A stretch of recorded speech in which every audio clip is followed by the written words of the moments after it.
เอาเห็นบ่เฮือกเขาเจ้าก็ใส่เฮือสิประมาณมาใน100 FCเนาะ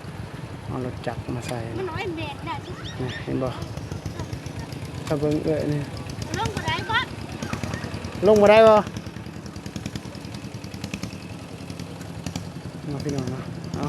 าจะมาเบิ่งนำกันเพิ่นเอารถจักรเข้าไปนี่เห็นบ่พี่น้อง FC ใช้ได้ประมาณ2หรือ3คันใช้ได้เลยพี่น้องFC อ๋อนี่รถตัวนี้ละเฮ็ดให้เฮาเมื่อกี้นี่ขี้ฝุ่นโคตรเลยเบิ่งน่ะบูเอาจะมาเบิ่งนำกันนะพี่น้องเพิ่นใส่เรือเบิ่งนี่แล้วก็พายเอาเราเห็นถ้าเบิ่งเขาจะพายเป็นประมาณมานี่แหละเนาะบ่ได้ใส่จักรใส่แห้งโดยเฉพาะเลย10,000 กีบเนาะประมาณ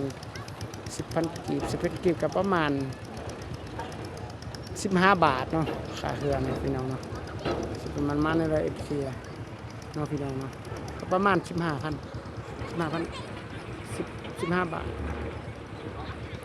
ประมาณเอาพี่น้องโอ้ขายฮอดเบื้องนั่นเลยเดี๋ยวนี้ก็รถแกบ่เล็กเนาะข้ามไปเจ้าทมเอาหินทมข้ามไป